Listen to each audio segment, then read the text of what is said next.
Super pipes, παίρνω super pipes. Let's see, go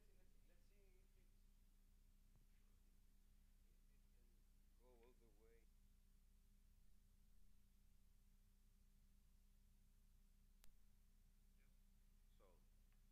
So, here, okay. Let's see. Okay, perfect, more or less, yes. Okay, so here from the beginning, I guess. So sorry. So, yeah, my English, yes, my English are really bad, so I have to apologize for that. And in case something is really like I'm not pronouncing properly or whatever, please stop me and tell me what you want me to repeat or whatever. Really basic stuff. And I will start by introducing myself like properly. My name is Panagiotis. This is my real name. It's a very orthodox, like Greek name, and I hate it. I despise it. It's like the mother of God and all saints at the same time. And today is like a huge, like day for Orthodox the religion back in Greece. It's the 25th of March. Supposedly today is the day that the mother of God got pregnant. That's the day. It happened today, maybe some hours ago. Anyway, so yeah, it's really weird that we're here and in that aspect. So I grew up in a really small town in the northern part of Greece, like really, really a disgusting shithole, like with 50,000 people. And I was getting bullied in school a lot, and there were people that they were beating me up.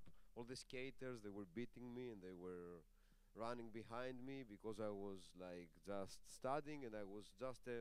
It was really my childhood was really bad in that aspect, and then my parents got a divorce. It was really bad. It was really bad. Like it was a bad childhood.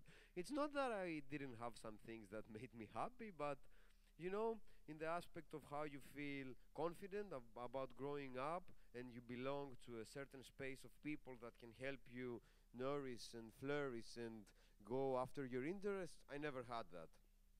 So everything that I have ever tried to do in my life, everything has always started from the deep, deep passion that I have to prove something to someone else.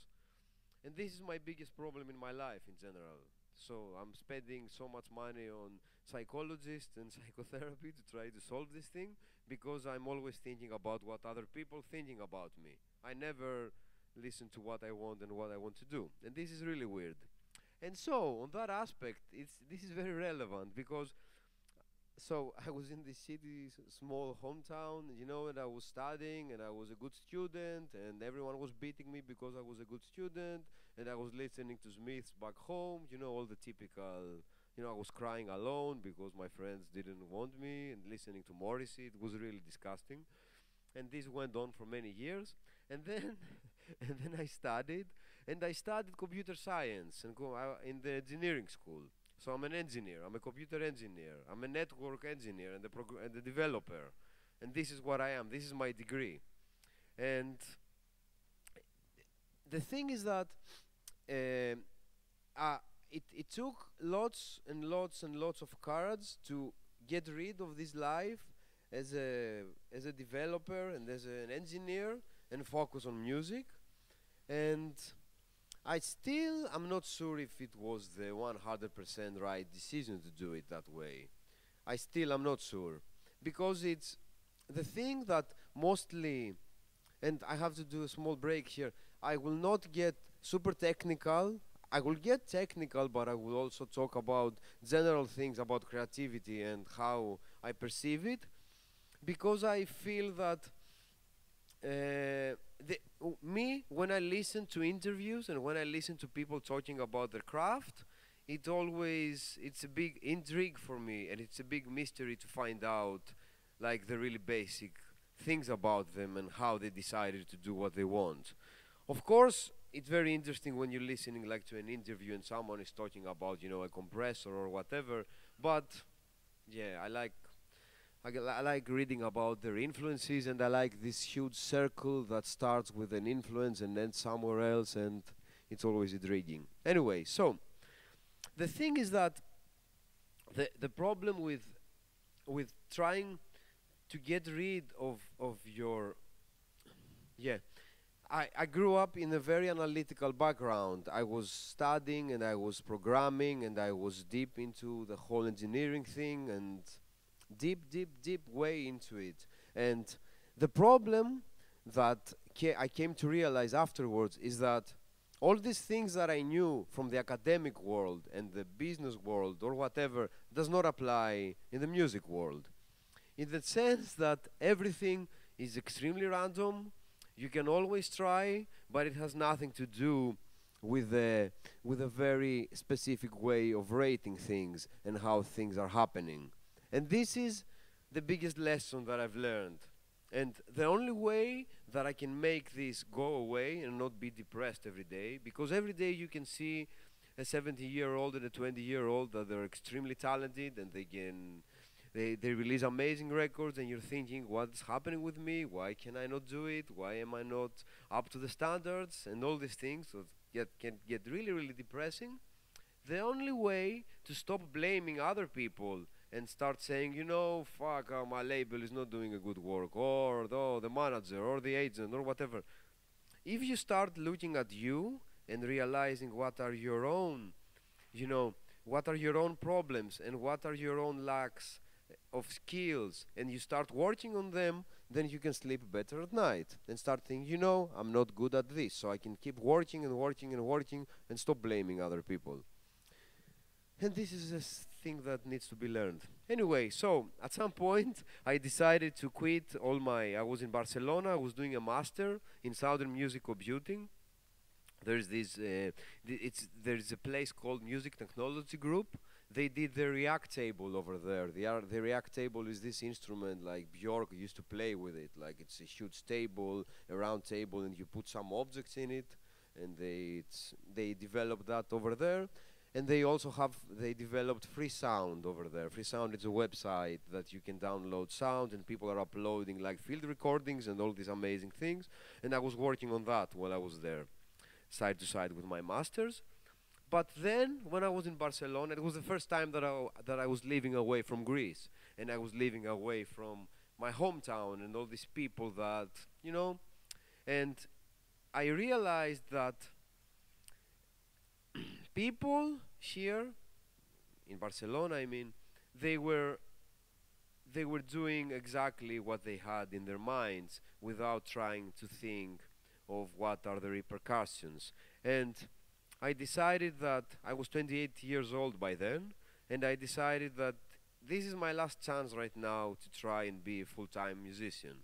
This is my last chance, and I should not be afraid of it. I should not have other excuses, because I always had excuses in my mind, like, oh, I have to finish school, I have to finish the university, now I have to work, that's why my record is not good, that's why I cannot find a good label, blah, blah, blah. So I thought to myself, I will just work full-time on music, I will finish an album, I will work my best out of it, and if it sucks, that means that I suck as a musician, because I did my best, and my best was 0. So I would feel, I would get it out of the equation and the what-ifs. So I would just be full with my decision. And that was the idea. So, of course, the possibilities of success in that point are 0. And they still are 0, because it's still super hard. And I'm not complaining, it's just hard as it is. And if it was easy, it would be easier for more people to do it, and you hear all these horror stories, but this is the trade, and this is how it is. But yeah, I decided to focus and start to find, because the problem always is try to find this small corner in the whole area of musicians and music where you can say that you belong. And you can say that this is the small corner that I try to do my own thing. And now I will start to get a little bit more technical about it. I was reading a book when I was in Barcelona, a French book by a guy called Zos Perec. The book is called Life, a User's Manual. And it's a whole school of literature in France, and they were calling themselves Oulipo, and these people, they were writing books and writing poems through early algorithmic procedures, and they had this very specific phrase that they were describing themselves, that we as writers, we are the rats, the mouses, you know, the rats, and we create our own labyrinths, and then we try to find a way to get out of this labyrinth.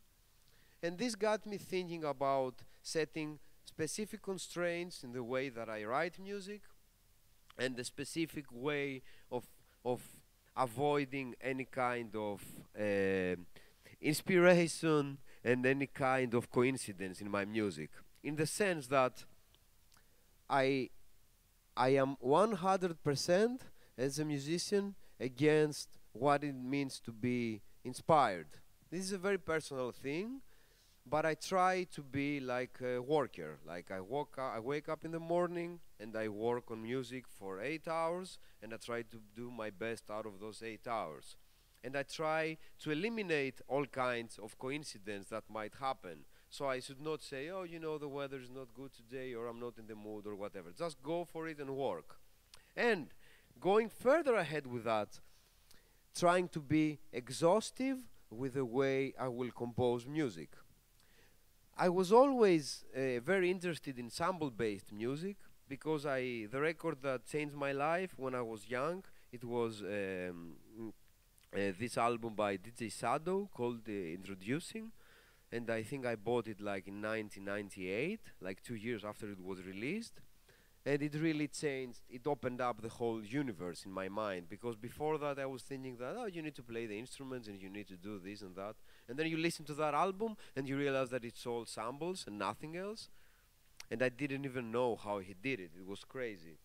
And then, around 2002, the other album that also changed my life was this album by Fortet that we're listening before. It's called Rounds.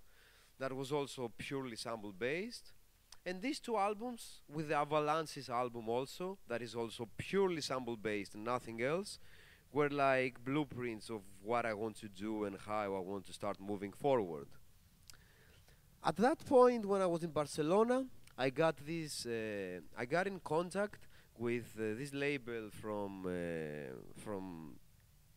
the US called Stone's Throw, and I was talking with a guy in there, and this guy was also running. He still runs this label called Now Again, and it was after I released my first album in Greece, and I sent him my album, and he told me, you know what? I will send you a hard disk with music to sample from, and let's see what you can do out of it. In my mind, it seemed like, oh, this is a message from God. This is how my life will change. I have to grab this opportunity and do my best out of it. And this is why I quit my master and blah, blah, blah. And I thought, okay, I will spend 2 months just sampling stuff out of the record. Do nothing else. Just sample the most out of it. And I started, and I collected maybe 3,000 or 4,000 samples, but everything, like even like shots from snares and drums, or loops, or singing, or whatever. Like it was endless, endless, endless, and I never stopped. It never stopped. And then I started thinking, I need to find a way to start navigating myself through the cloud of all these samples. And this is where this whole idea of literature helped me, because I thought to myself, I need to set the constraint. And in that aspect, I started and thought, okay, so I will I will start 4 categories of the samples, and the way these samples are, I will then choose from different categories. So, to get an example, one category would be guitars. Another category might be winter, which is very like objective. Another category will be like the harmonic content, or like the chords of the sample, or you know, the rhythm or the BPMs.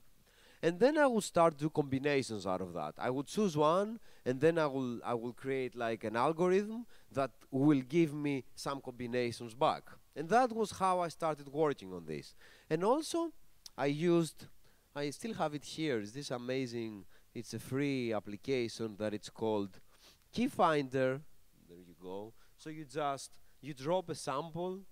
So for instance, if we go, let's go here, and you know, Let's go pop pop pop. Let's go here. No. Give me a second. Lavori. So yeah, let's go here. If we drop like a file,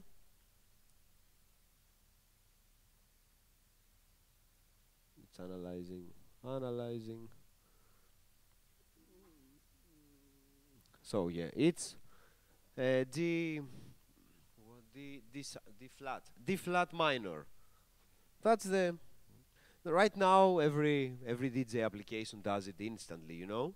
But I wanted to do it like that, so I can have all files, all the samples with a name in front of it, so I can then go inside Ableton and start.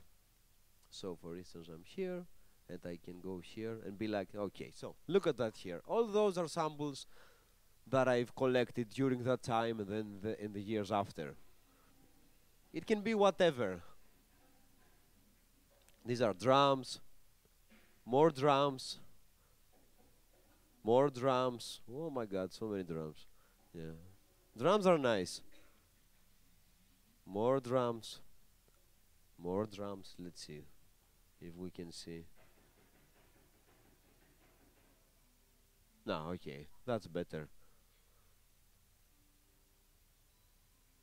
So yeah, and then you say, oh, okay, this here says 8B or 9B. If you go to this weird thing called the okay, that's the harmonic circle. So 9B is G major and 8B is C major. And then you go there, you open the song, and then you say, okay, what can be combined with this? So, for instance, you have that one. That's a sample.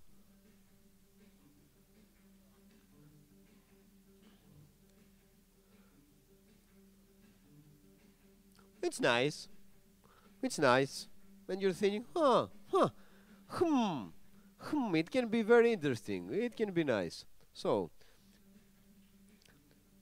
you start the combinations.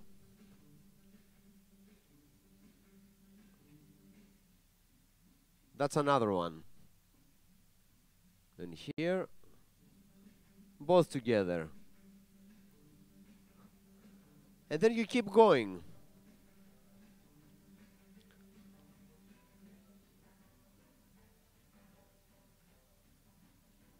If you take a look up here, it's 9B. It's 9B. It's 9B. I didn't do anything. I just started with this one, and then I went up there and said, okay, give me all 9Bs. And I just pressed here. I said, oh, 9B, what do you have for me? And then I started listening like exhaustively, like really exhaustively, like just, okay, let's see. Play this one. This could work. This could work.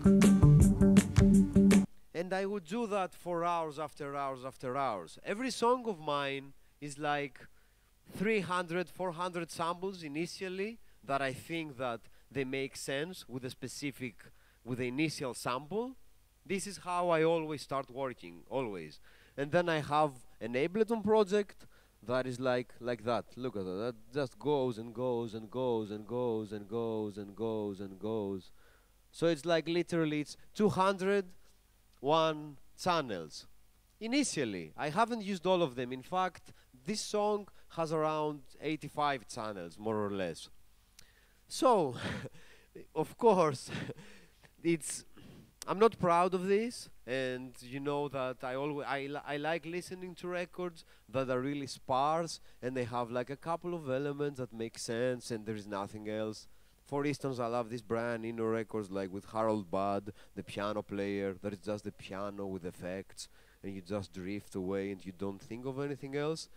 The only way I could do that is if I could just, redact and subtract sounds out of my own songs and just leave one sample playing. I could never do it. Like, I don't have the willpower to trust myself with three sounds and three. parts in a song. I find it extremely hard, and because this is one of my lack of skills that I cannot do, I came up with this idea. Instead of trying to have the progress of a song via automation or via, you have a bass, and it's very normal to start applying effects on the bass line, and then the bass line transforms itself and morphs into different things throughout the song.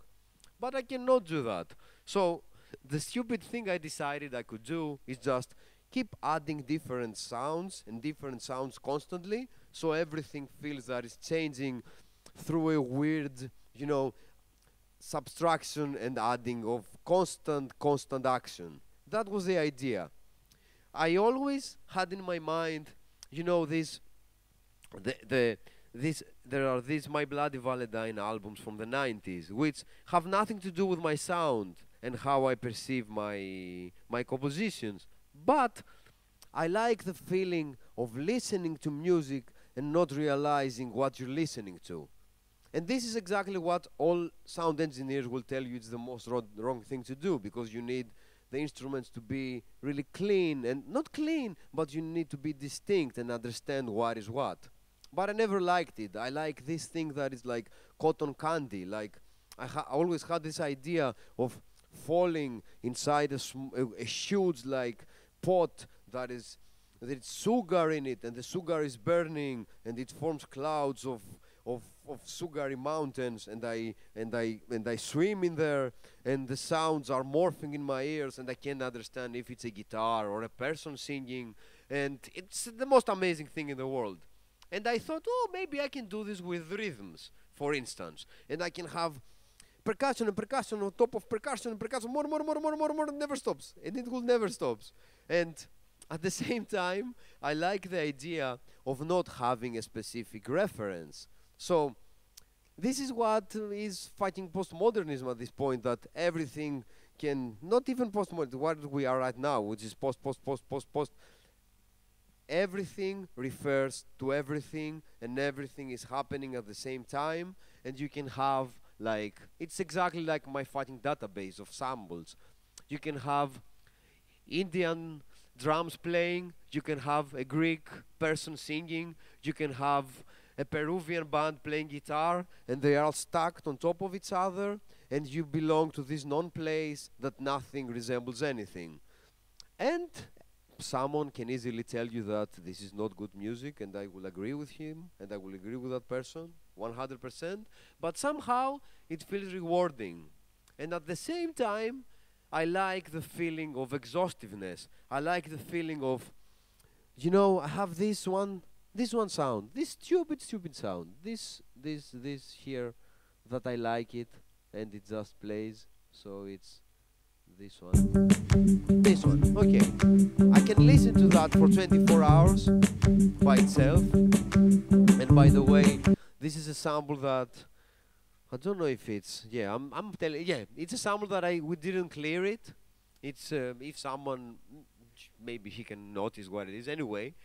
And then I could really spend weeks after weeks just finding out what other samples fit with it. And this is part of what makes me happy as a person, because someone else would just say, this could make sense. Let's drop it in, apply some effects, and then we can work with it. Or I can have my synthesizer and play a synth line on top of it. But the part of the constraints that I was working was nothing else. It's just samples. And especially, most of the samples, no effects. No pitching of the samples, so if they are already fitting together, they can be together. If they're not fitting together, I will not try to change their pitch so they will fit together. And this is like a very specific constraint that I struck by it, and I stuck by it 100%, and it led to all these massive things that never ended. So yeah, I will keep playing some samples in here just to see the idea. Okay, this.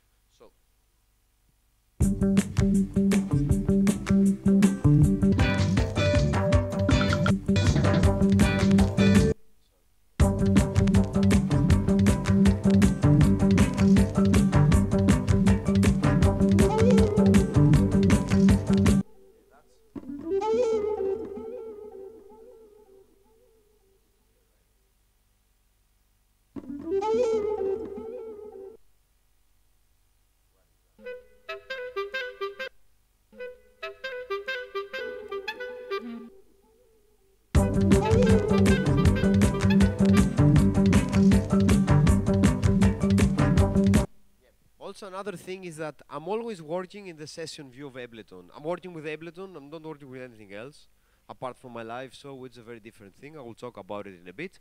But it's always Ableton, and it's always the session view. The timeline view comes up when I try to create the arrangements of the song after I created some arrangements first over here in the session view. So these scenes over there normally are just different combination of samples that I like while I'm working with them. And that's why another thing that I really like about Ableton is that, so for instance, this one repeats every 7 bars, this one repeats every 9 bars. These are more basic, so it creates this feeling of polyrhythms and things jumping in and out, and yeah, it's very easy to do it. Okay, let's keep going.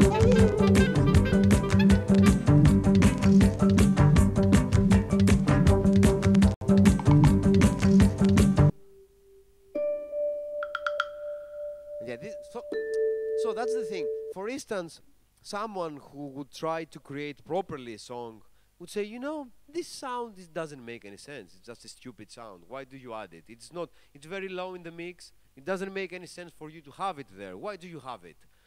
And I would say, I would take this person and I would put him in a warm blanket of sugar and sound and coffee, and we would sleep together, and I would tell him, it's not that the blanket is heavier than the other blanket, but somehow it feels different. And this is the weird part of it. Like, I feel that subconsciously, even though you don't listen to something, the essence of the timbre of the sound itself somehow transforms the way everything sounds. And that's why I keep doing it and doing it and doing it. So I will keep doing it right now and try to be less. Okay.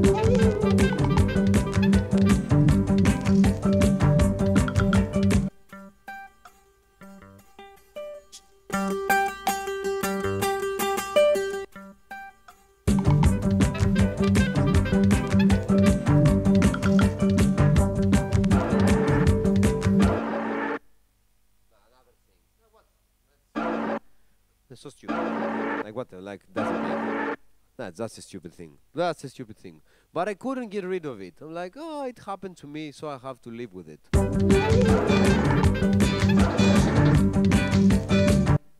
Nah, same thing with this guitar here. That's how it was in the beginning.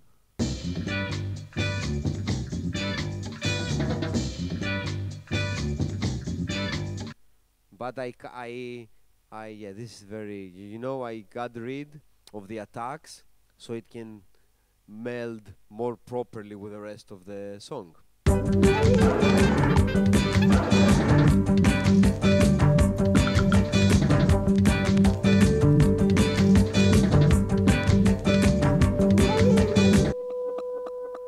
Yeah, that's that.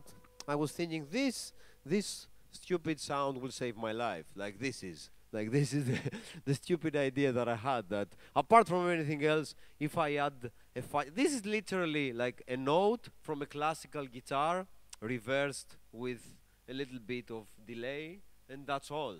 And I'm like, oh, this is nice, maybe I should keep it. And I kept it.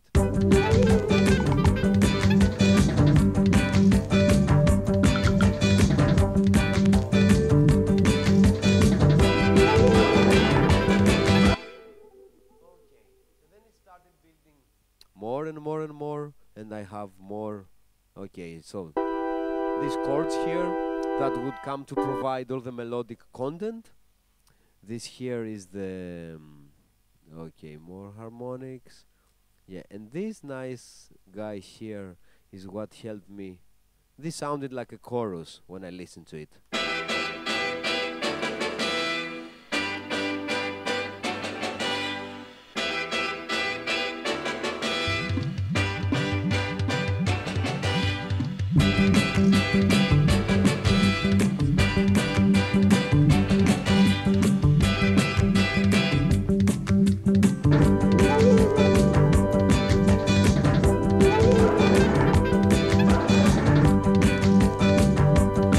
So yeah, we're still at the session view, as you can see, and this is where I started to to try and play with more percussion, for instance. This is a group that has all these percussion instruments in it. So literally, if I start playing here, it's just... I was just testing out what fits with what, like constantly and constantly and constantly, and never stopping in here. And then I started seeing what fits together with what. And so... Okay, this is how... There you go.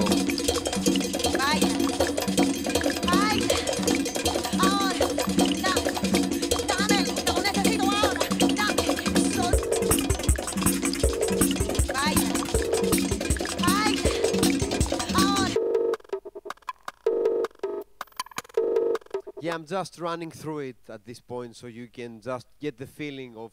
I think you got the idea. I don't need to keep going on with the very, very specifics of it.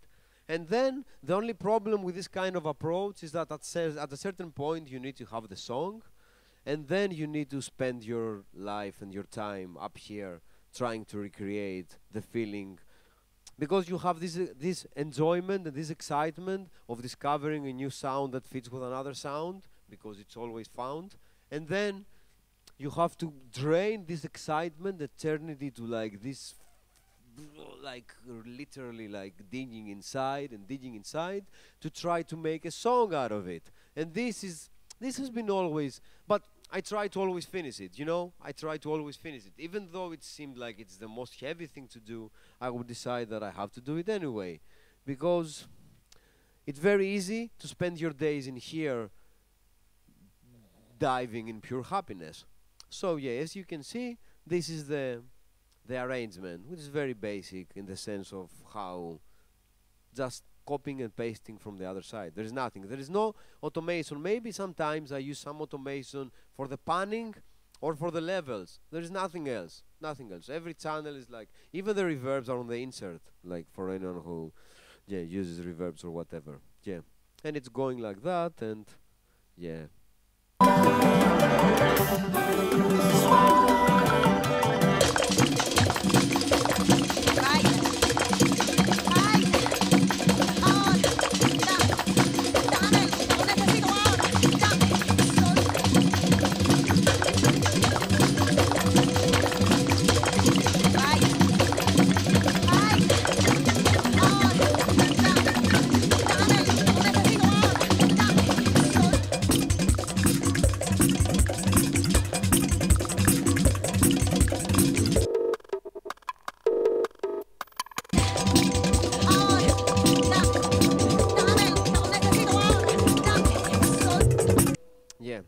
As you can see, even though it's not so clear, like all this, even from the arrangement, you can see that you have these small things that jump in and out of the mix, you know, they get in and then they disappear.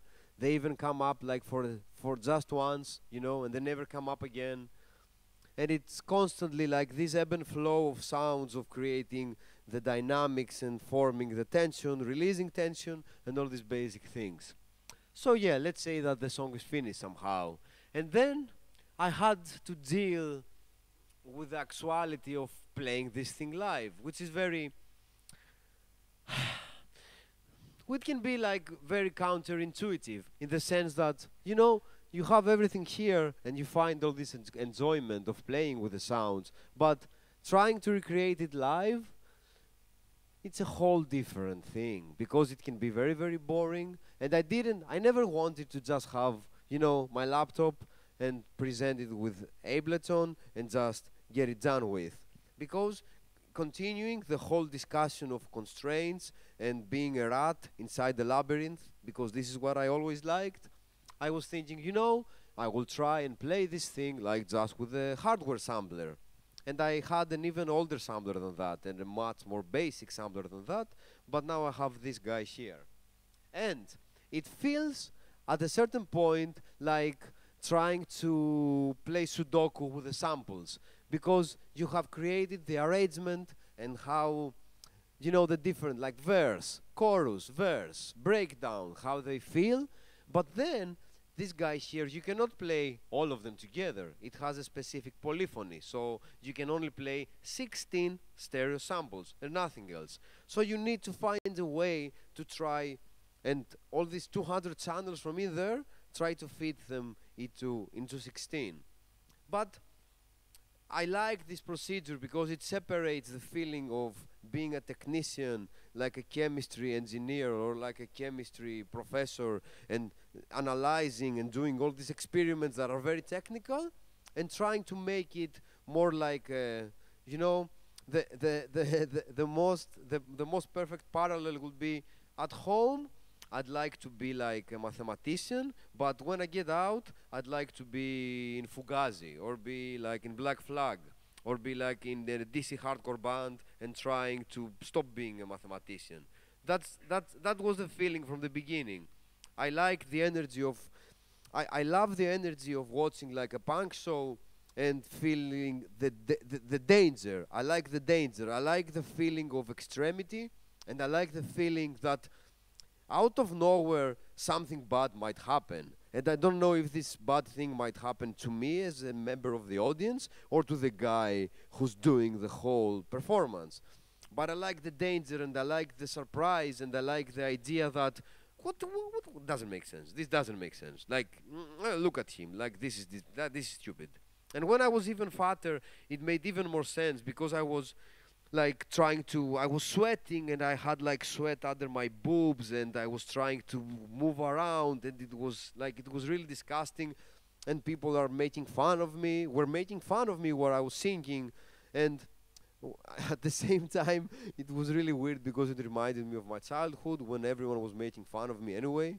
So it was like a full circle, and I realized that this is a pure emotion. This is a sentiment that I need to keep plowing through.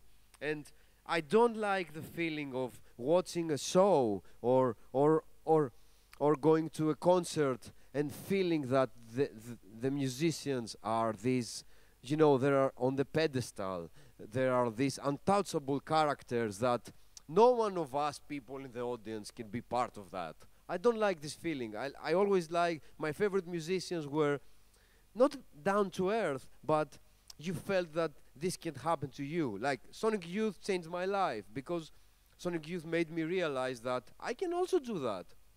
I can also do that. It's not something that I could not do.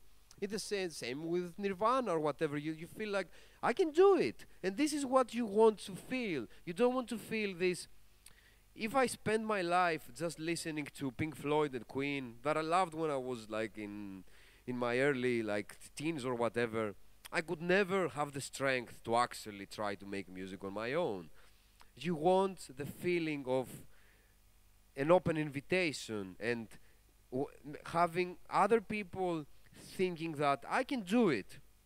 And I have this very specific example. Like, you have, when you listen to an album by Joe Coltrane, you know that you can never do that in your life. The same with Shostakovich or what. You can never do that. You know that this is unreal. I love it. I love listening to it. I can get on my knees crying. But it will never make me pick up an instrument and play music myself. But when I see Lightning Bolt, or when I see Black Dice, or when I see like Eden is a show that changed my life. Eden is like is a rapper and a producer, and he was literally like drinking his tea before the show. He had like 2 turntables and a sampler. He was like the most energetic person, and he was moving around, but at the same time it seemed like he had total control.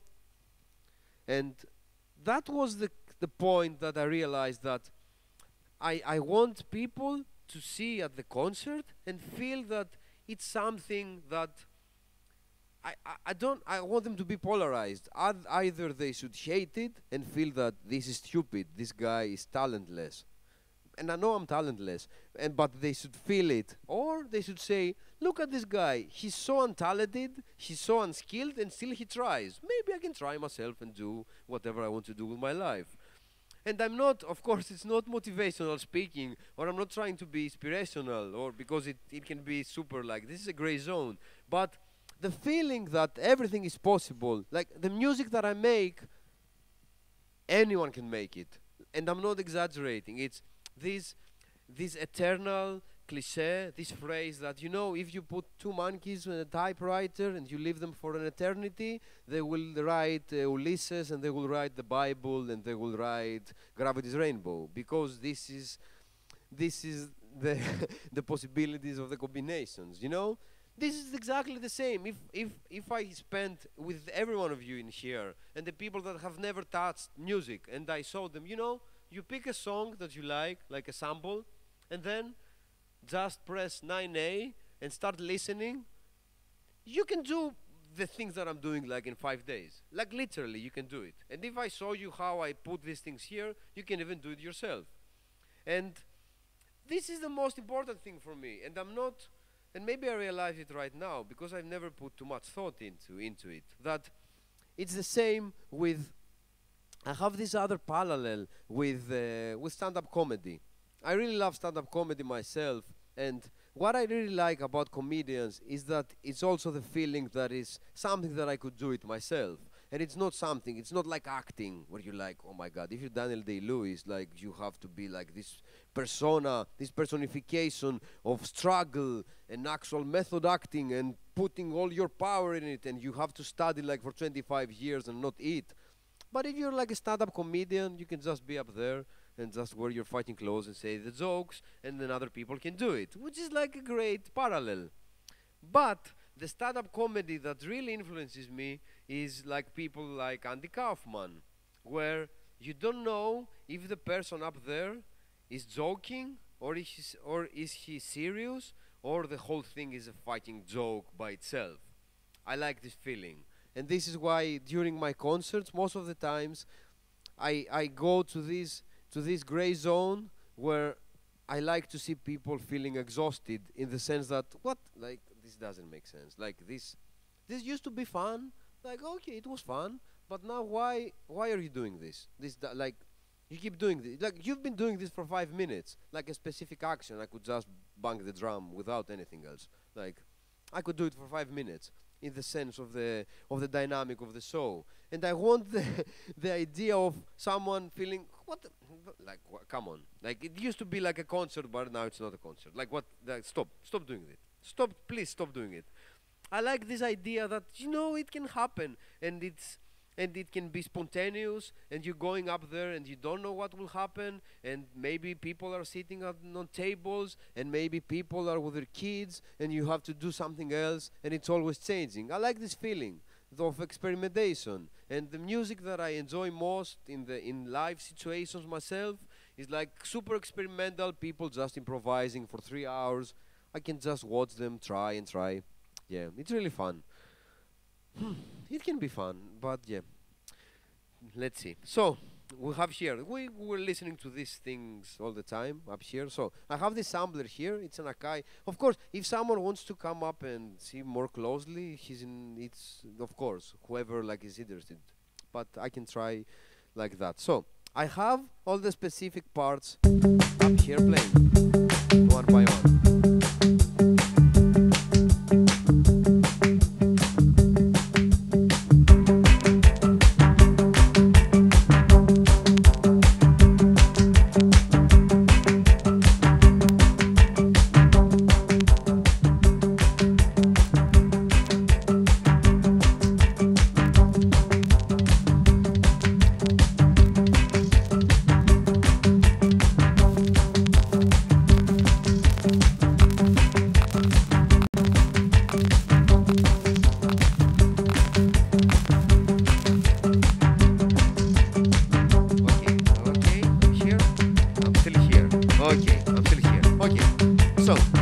Look at that, like you have one is here.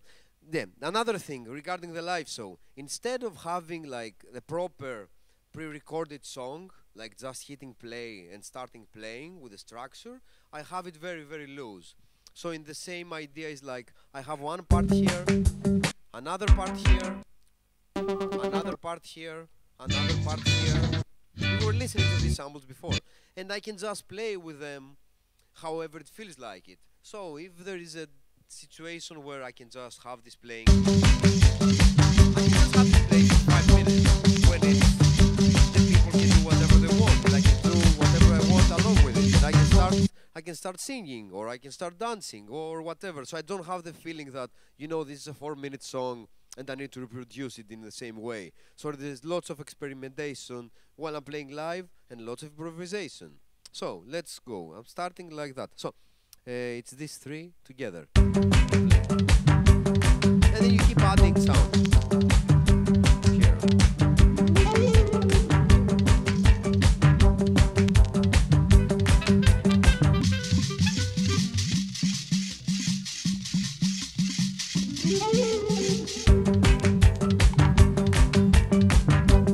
Keeps going. Keeps going. Just keeps going.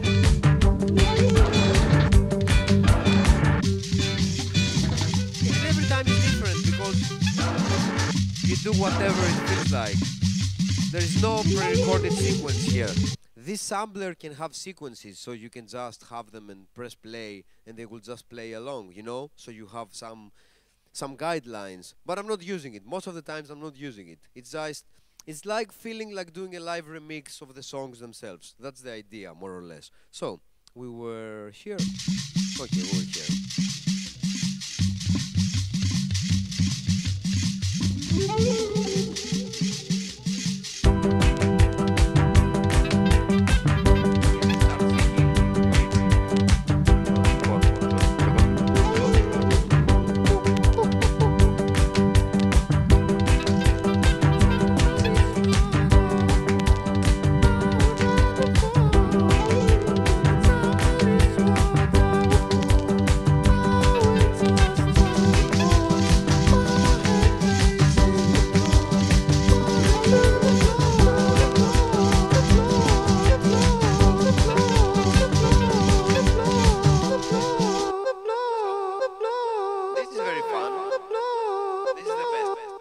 I use this delay since I was playing I was playing in punk bands like 15 years ago. So the good thing about them is that you can just create glitches and weird things just on the fly.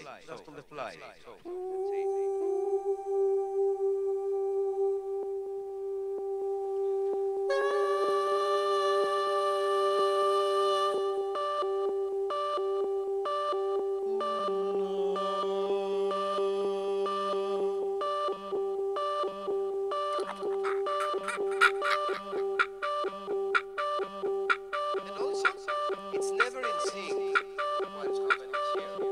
So it feels like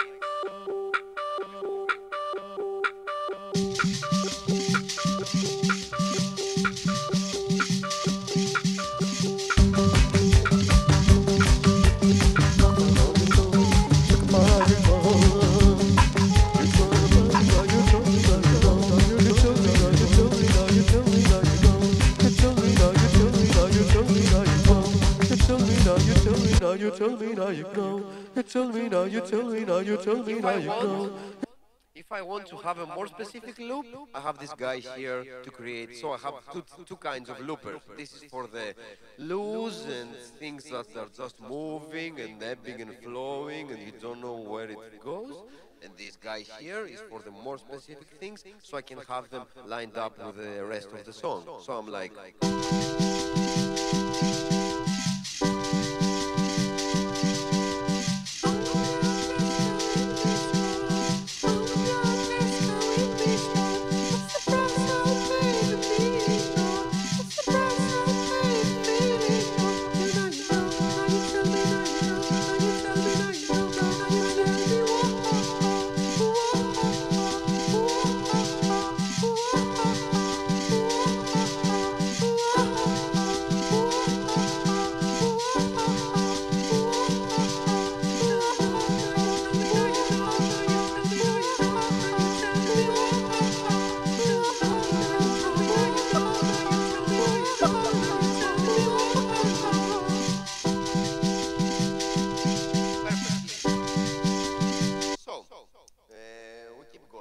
This part, everything is happy, and now I have all the percussions here. So, the same way that we were listening before to the other part of the song, this is the second part of the song.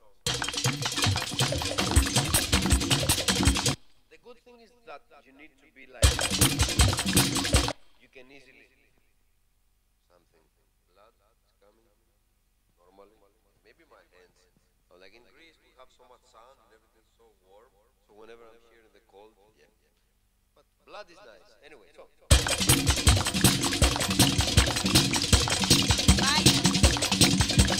It's the same thing again. You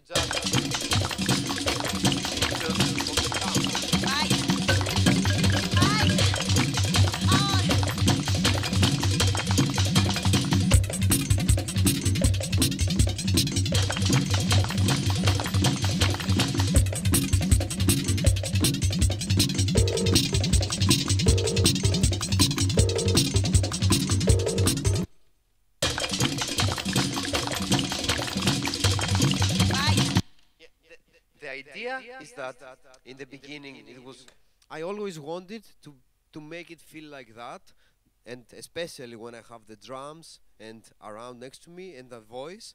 So the essence of the feeling is that when you have a stand-up comedy show, you have a stool and a microphone, and anything can happen. So with my shows, it's just the sampler, the voice, the drums, and I never change it. It's just this thing, and anything can happen. And I try to keep it constrained in that aspect, without anything else. And that's the, because I like the feeling of feeling the constraint, or feeling of restricted to certain things without opening up. I would never want to play with a band. I would never want to have visuals. Normally, I just like the lighting to be basic. I just want the white light hitting me and nothing else. I don't want anything, not even hitting me, like even in pure daylight. I don't care. But I like the feeling of danger just from the danger itself, from the music.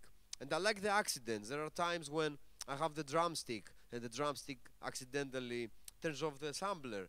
And then, I'm in the middle of it, and then these are my favorite moments, because you try to pull all this awkwardness of the people, and instead of feeling weird, you try to embrace it and try something out of it. And then I would just play drums, or I will tell a joke and I will start hitting myself with the drumstick.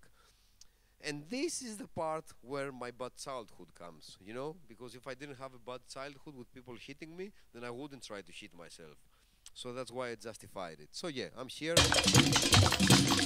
Ah yeah, so this guy here normally is used for effects. So you just play a sound and you can just, you know, like really, it's the house part. It's like, yeah, not very good for the effects. But it has these things here where you can just loop what is coming from here. So I use it because this has a really restricted memory. I use it as a passage between songs. So for instance, we're here.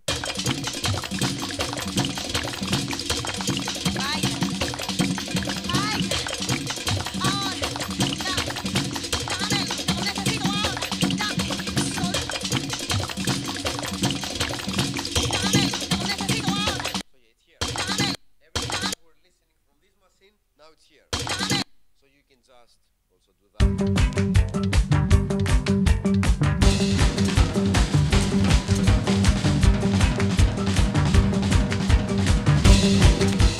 Perfect. So we have, look at that.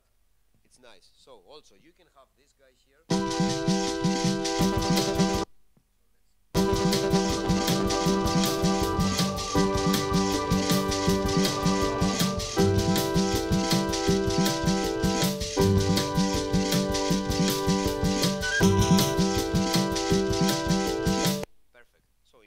That we are in a scenario, because this thing here you need to, yeah, this is the problem.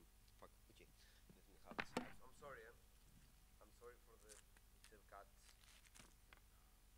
Okay, so I'm sorry, I apologize. So yeah, so we're here, and I might be at this point where I'm like,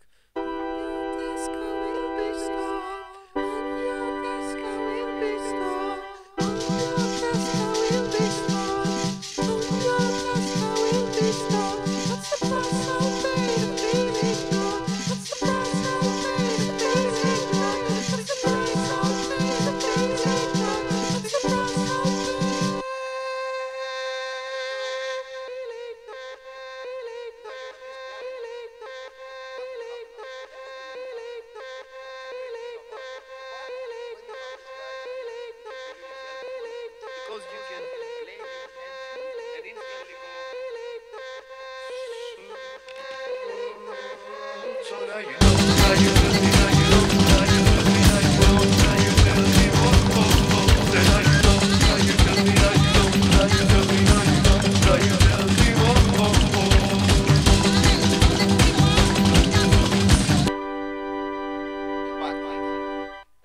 it's the most typical thing, the quiet and loud and quiet. It's the typical, Pixies and Nirvana. This is how I grew up. This is ingrained in me.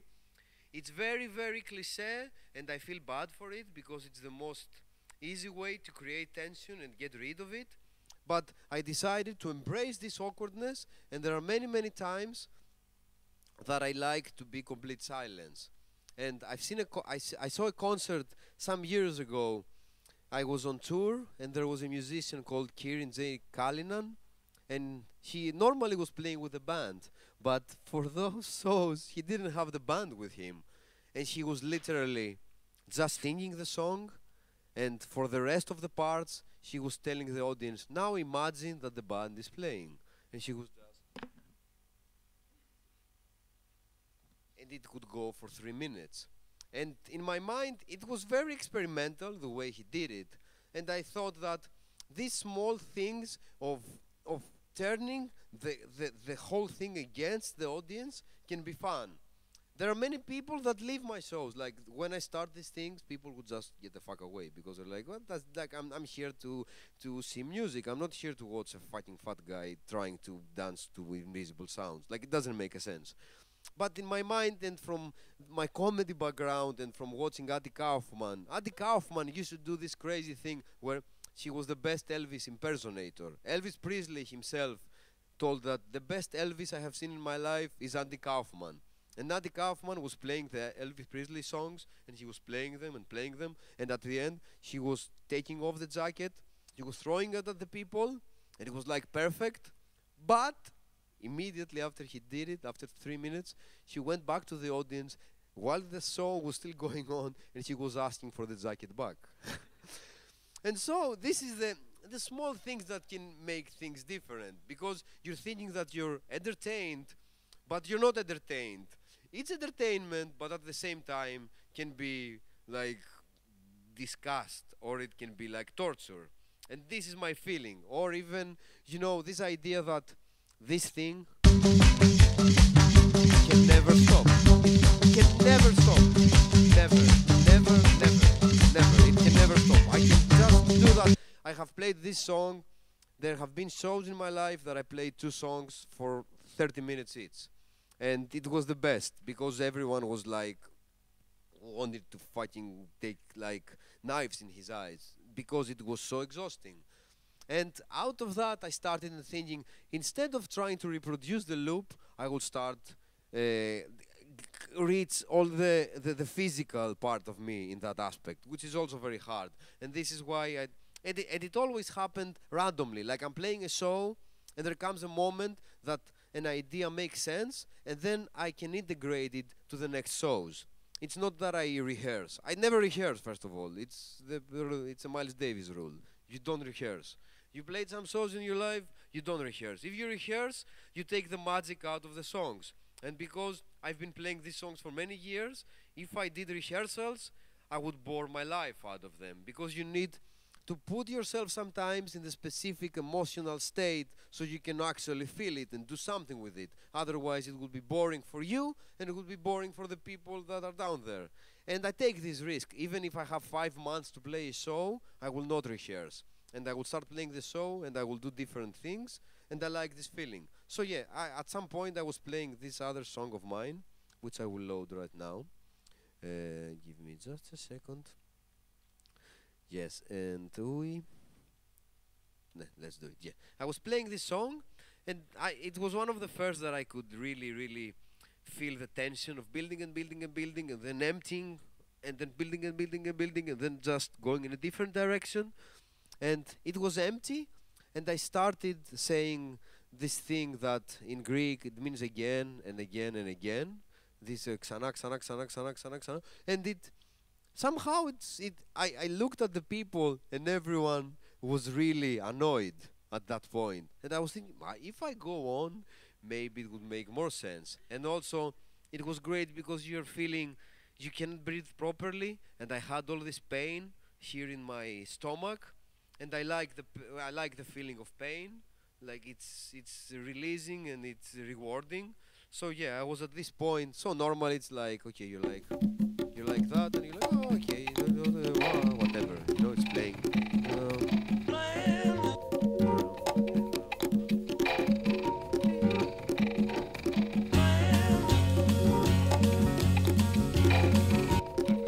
It's like,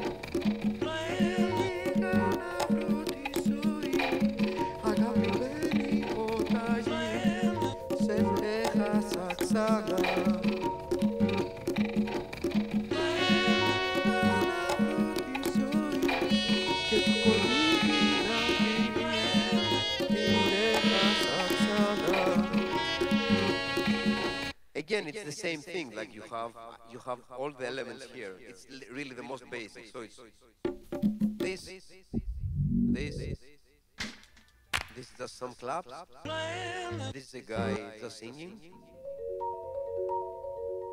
Vibraphones, brass, drums, the main loop, and an extra loop. That's the song. That's all. It's like there are literally 7 sounds, but you can just pull them in and out. So I was here and those things.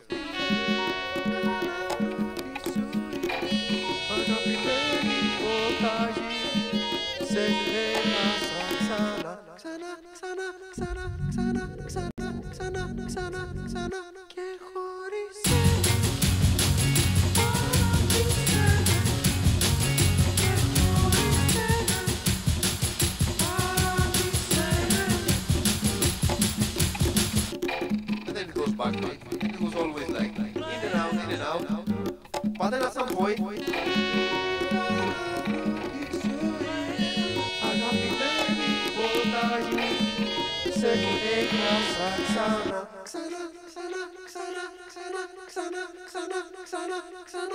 and normally I would go straight to that, back to the chorus.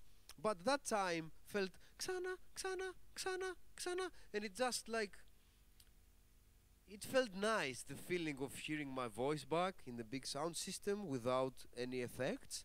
And I kept doing it. People who started leaving, and then I sat down and I kept doing it and doing it and doing it. And now I use it in my shows. Like I always do it. I always do it. Of course I do it. But it's I know the idea that works, but I don't know when and how long it will work. So in that aspect, it's still improvisational, but in the sense that you know which notes to hit in a way. So imagine that all this system is like a guitar, and you're a guitar player, and you're playing a jazz standard, and you know how to play the standard, but at the same time you can improvise with it. So that's the idea, more or less. Of course, this is much easier, and I cannot play guitar even to save my life, and I don't have the talent to play an instrument properly. But this feeling is like, it's just there. And why not get crazy with it and just do whatever, you know? You can just go back to the beginning without even thinking about it.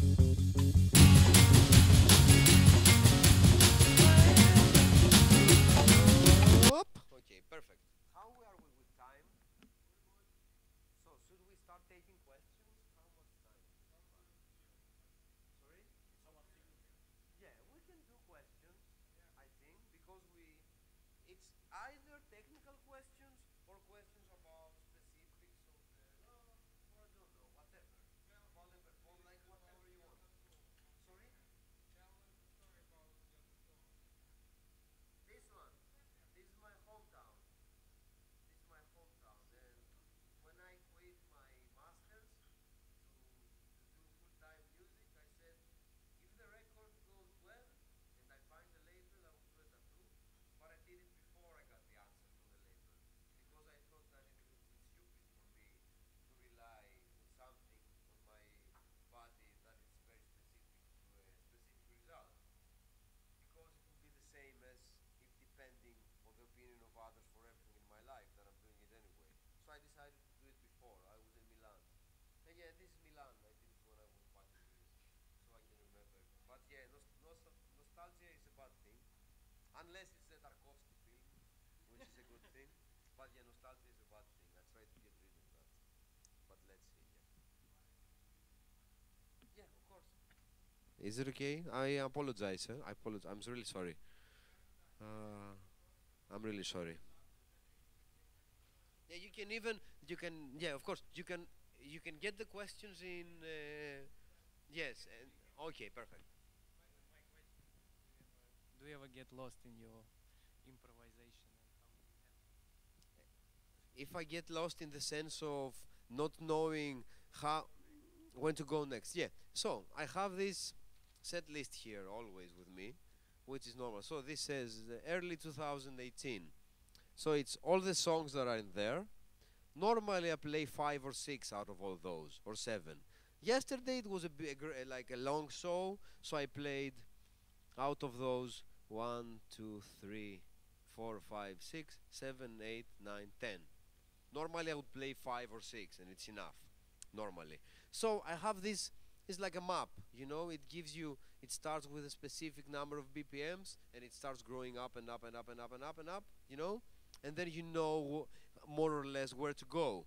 Sometimes that's also very important. This is the most important thing for my life. So I have a stopwatch running in front of me always. I need to know how much time I have left. This is the most important thing. So I know that, you know, I'm in the third song, but 40 minutes have passed. So I would jumble those and I will go straight to the last one. Or I can realize that, oh my god, I've played four songs and it's only 15 minutes. So this song that I'm playing right now I would play for 15 minutes more. And it's the most important thing, like it's the most important, because I have no idea, you have no feeling of time, you don't know how it feels, but I always want to be punctual. And it's always good for the promoters when the promoter sees you playing and they know that you will finish at 45 minutes. Everyone is happy instead of being like, oh, I have my last song or whatever. But you can get easily lost, that's true. So that's why you have these tools here. Yeah, and these are the BPMs over there, half and double, so I can do things in here. Because the good thing about it is that, so I have this right now. Yeah,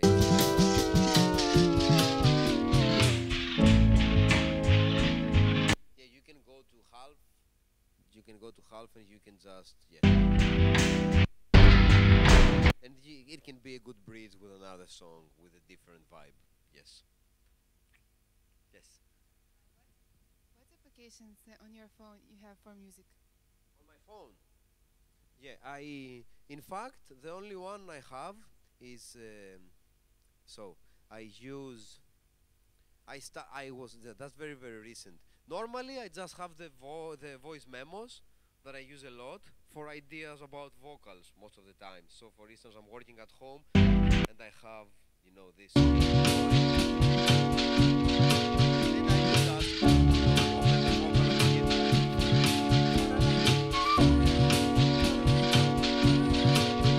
just to remember, because I can't remember the ideas and I want to have them recorded. But I just put GarageBand. Some I can't do anything with it. It's very hard. Some people are very good with it. Steve Lacy, if you know Steve Lacy, he like he fucking produced a track for Kendrick on his phone, and he's 70 years old. And that's the problem. Yeah, I don't want them. You don't want to deal with that. Yeah, I think that tools, like everyone works with anything. That's the most important thing for me. And as a lesson, like with music, after all these years, like you get people that have the most basic stuff and they can do whatever. You get people that open up with different equipment and they have, like, you know, you want to experiment with different synthesizers and different samplers because they can inspire you. But for me it's like I want to have a self-contained universe in here. Even though, you know, my next album has like most me playing, it doesn't have any samples. I still want to play it in this setup because this is my setup and this is my identity in a way, and I want to be it like that. So yeah, don't I don't yeah. So yeah, yeah. That's yes, exactly, exactly.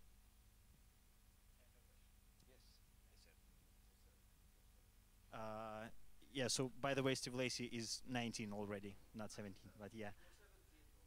Uh, yeah, I have two questions. The first one is before we started, you mentioned that you spent a lot of time on Reddit.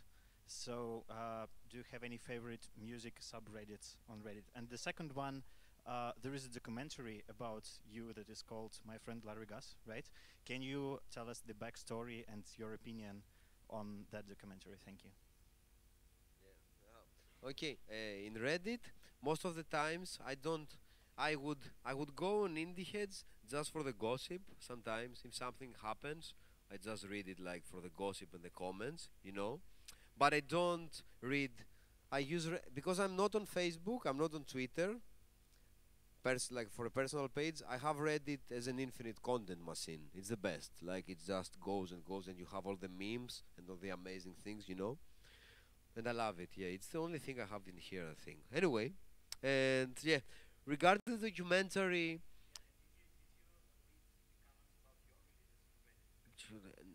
yeah, sometimes, yeah.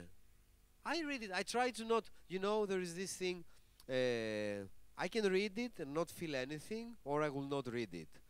But normally, I want to read it and don't feel anything out of it. And there is a very, very good saying by Woody Allen that always, he never goes to the Oscars, blah, blah, blah, and he never reads the reviews, but of course he's acclaimed, so he doesn't care. But he says, if you start believing people when they say good things about you, then you have to believe them when they say bad things about you. So it's a really, really, really, really weird trap to be into.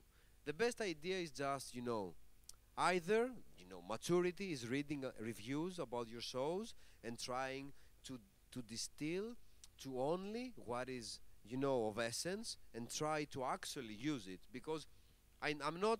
There are some musicians that are really, really against reviews and about music journalism or whatever. For me, always a good record review, even for a record that I haven't even listened, was more inspirational than the record itself. 100%. I have all these Wire magazines back home. Half of those records, not even 90% of those records, I never listened. But the reviews were amazing.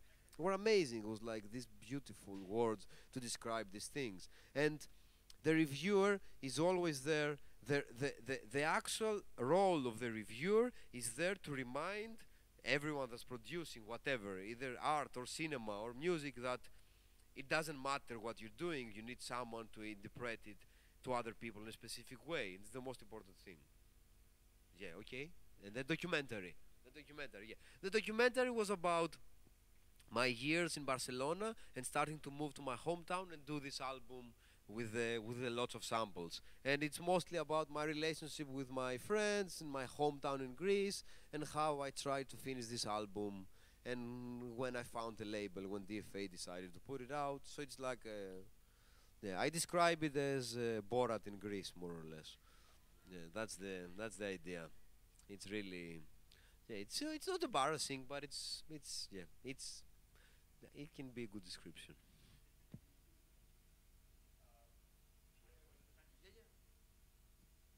If you have a spare time and how you spend it, if so. I used to my favorite. Okay, my favorite thing in the world always was, even when I was like 18 and 19, putting on loops on the computer and listening to them forever. Like I would cut a sample and I would just sit back and listen to the loop, or just put it on headphones and start working. I love walking, I love reading, and I love eating. That's my favorite things. And mostly, I love walking and reading. So when I'm back home and I have free time, I will take my book and I will literally start walking in town with no specific reason, just read. Like 90% of the books that I've read the past 5 years, I've read them like while walking. I can be extremely concentrated. Nobody has killed me yet because yeah, I'm lucky, I guess. And this is what I like doing. And also I like eating a lot, and I spend too much time either about eating or thinking about what not to eat, because I had 20 kilos more and I had to get rid of them. So every day is like this constant struggle, and especially while I'm on tour, it's like people are offering me these amazing foods, and I'm like, oh, I have to play today, and because I play, I never drink, and I don't take nothing. Like I've never taken nothing in my life, and yeah, because people were beating me when I was young. It all comes back to that. So I was afraid of if I do some. Yeah. Anyway, so it's very strict. The dietary thing, it's very, very strict. Extremely, extremely strict most of the times. But I have a kid now, so spare time is not an option. Yeah.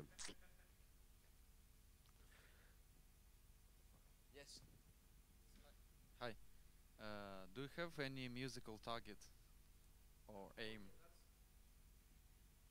That's the most. Oh my God! What's your name? What's your name? Neil. Neil. Neil. Okay. I would like. uh, I think it's the most heavy thing to think about is whether the people that are listening to you are your ideal audience. And what is this ideal audience that you have as a musician? Because you always think you have this specific idea in your mind that, I love this kind of music, so maybe the people that listen to me also love this kind of music. And I stopped thinking about it. I spent too much time about it. It's the same as, you know, starting thinking about politics or whatever, or thinking, oh, my crowd is left wing or right wing or whatever, and I don't want this or don't want that.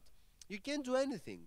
You can't do anything. The best thing you can do is just keep doing what you want to do, which is the hardest thing. It's the hardest thing in the world because you're always, even though you try to be yourself and not be influenced by what is happening around you, it's always super hard to not have this subconscious of you trying to adapt to what is happening.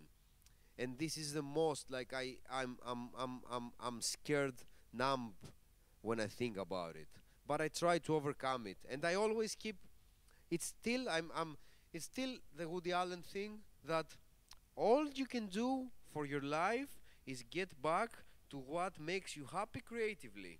If you were 50 years old and you were happy with an empty page and painting on it, you should remember that this is what made you happy. Not the booking, not you were happy with yourself playing guitar.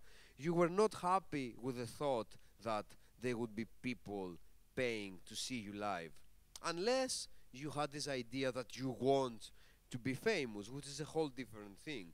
But if the creativity was the thing that got it you started in the beginning, you should always remember that your desk is your desk, and you will always get back to your desk, and your laptop will be there, and whatever anyone believes about you, if you're happy with it, nothing can get you down.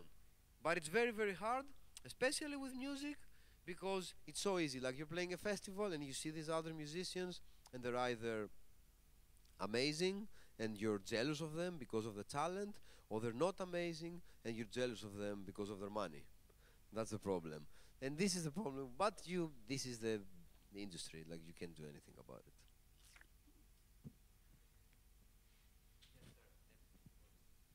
I would like you to describe your dominating emotion and feeling of your life. Dominating, like happiness or maybe sorrow or something. Yeah. In the beginning when I started, the main feeling was that, oh, 2 years ago I was working and I was a programmer and I wasn't happy. And now look at me, I'm up here. I can just do whatever I want.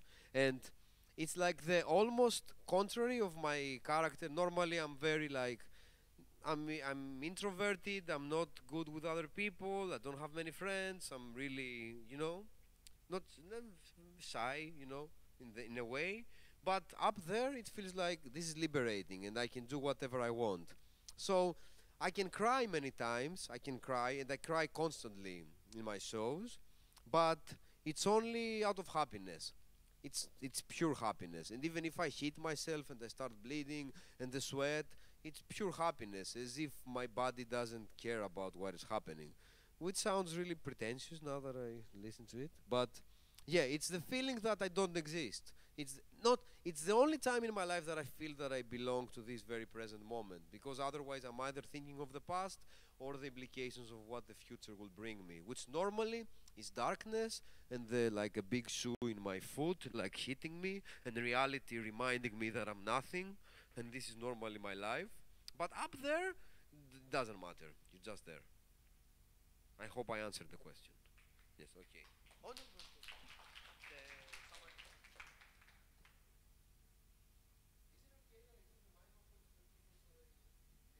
So you already mentioned about what is important, that you should be happy while you're performing, but still, do you have any concepts while you composing or while you performing? Any concept in mind to bring to your audience? Yeah. The thing is that mm, um, I like the idea of having very specific concepts in my mind while I'm at home and working on them. And then when you get up there, you have to forget anything. So it's like always a battle between thinking and thinking and thinking and having ideas and trying to implement these things. But then it's the same as if studying. Like when you study for an exam, they keep telling you you should stop studying the night before.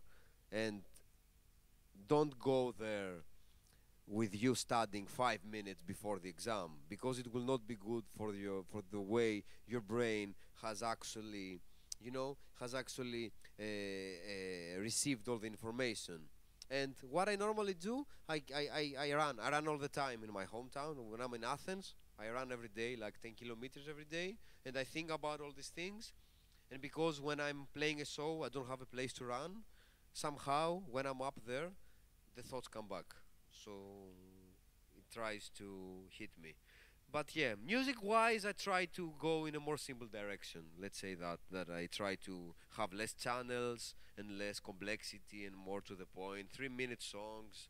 I try to work in that direction. Not live especially, but yeah, that's the idea.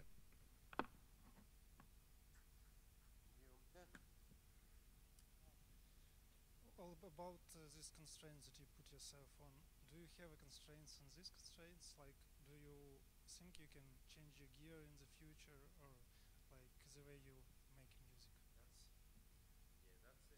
That's a very clever and very insightful question because it's exactly that. Like, in a way, I have already accepted that this is a way of expression, but there is always the danger that it can become a routine and it can lead you in a direction where it's not exciting and it can get really, really, really boring for you and for the people that are listening to you.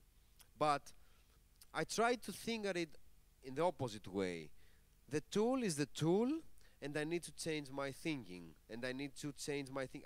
My life will not change if I have a different sampler, or if I bring a guitar with me, or if I buy a different looper for my voice, or a different mixer. But if I push myself with this disgusting thing here to try to push it in a different direction, maybe it will bring something out of it that is interesting. Of course, there will come a threshold of saturation where you realize that you had all these ideas and they don't give back anymore. So yeah, I'm not at this point yet, but I can understand what you're saying, and it's really puzzling me like lots of times because sometimes I'm thinking that I got the whip and I'm whipping myself without even thinking about it, which is a little bit stupid. But yeah.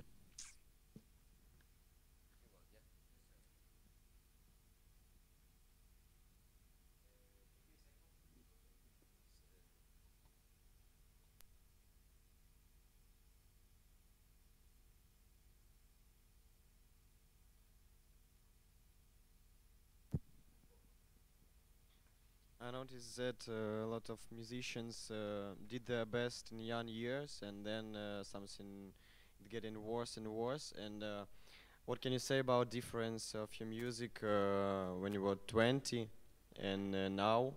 And is it good or bad? And what do you think about it at all? This this is the darkest question that someone can. This is really this is heavy. This is really really heavy because the music compared to other, especially like the most like getting straight to it. My biggest fear is that this thing that I'm doing, and I'm 35 right now. If I'm 45, will it look like this guy is desperate, or will it look like this guy just does what he has to do? That's the most like it's. I try not to think about it. Let's say that the only thing that I know is that there are people that did amazing things when they picked up an instrument at their 60s and they never released something before. And there are, of course, so many musicians that they picked at their 20s, you know? But what does it mean to pick? And this is where it gets like really not philosophical, but how the whole culture is built around it. Because the narrative is always instructed from the people that are watching you, but you are the one that knows what makes him happy. So in that sense, if you ask me, I feel that I'm if someone was looking me from outside, would see that the music, it can be either boring or it can be more interesting, which is always objective. It's always subjective, I'm sorry. But for me, the thing should be what makes me happy. And I keep going back to the concept of happiness constantly. Because, especially for us, like in the lower, like the southern Europe and all these things, it's so weird. Like everyone's like, you should be happy. You should be happy. The only thing you should care about is being happy. Nothing else. Being happy. And I'm like, what the fuck? Like how? You're so stressed to be happy all the time that it makes you in the end do all the wrong decisions just for the idea that you have to be happy. It would be much easier if somebody was telling me, you need to be rich, you need to be rich, or you need to have like 3 PhDs. So I have a fucking a specific goal in my life.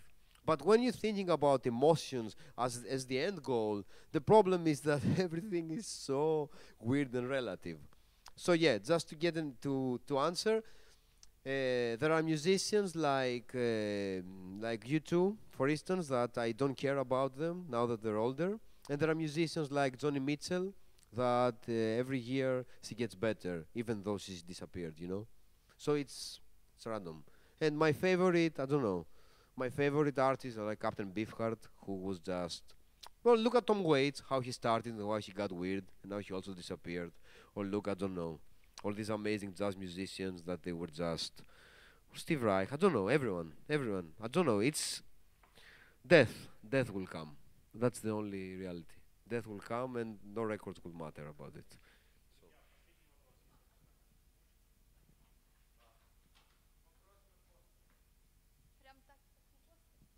Well, first of all, thank you for coming, and you have a great personality. It's really a massive. Well, actually, I have the practical question, more or less. So you're working with a couple of labels. So please tell us something about your experience working with them. Like, was it pressure? Was it like satisfactory, or did it put any barriers in you, or now, for example, on your creativity, on your process of your writing your songs? So, thank you. Yes, thank you very much. I'm very lucky in that aspect because the label I'm working with mostly is the most relaxed about these things, and it's so relaxed that it makes me, I can do whatever I want, like literally. The label tells me, you want to just write a folk record and we will put it out. Just write a folk record.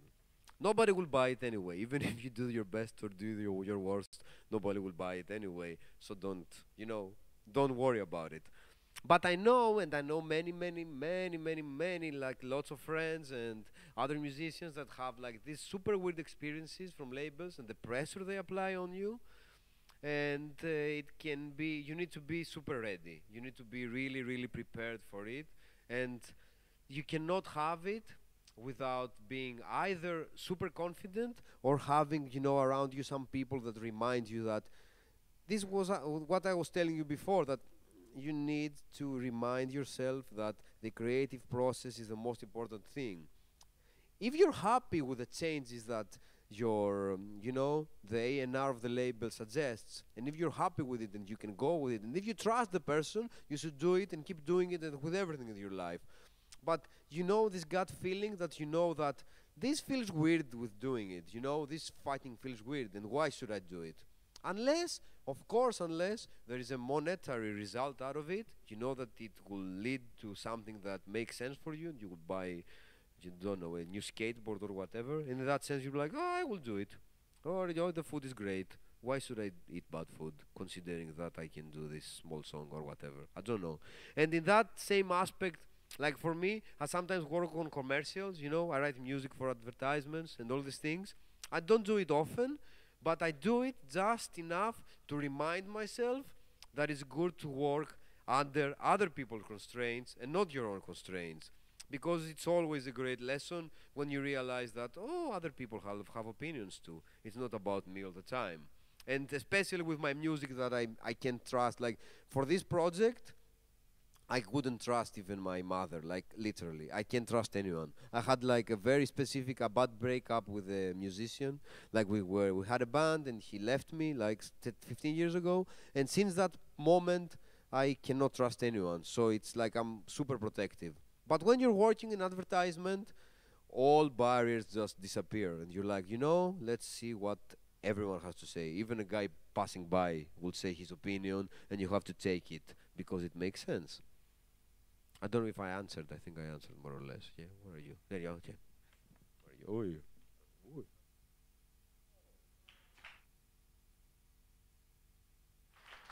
Thank you a million times. And sorry for talking so much, and sorry for talking constantly and constantly and constantly. I really apologize.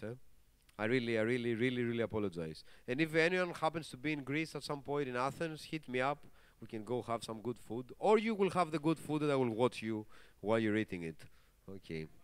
Did Which question? What do you mean? Oh, should I cannot choose. You should choose. You should. You should. You. No, no. This is very. No, this is very. This Friday. Just the responsibility is yours.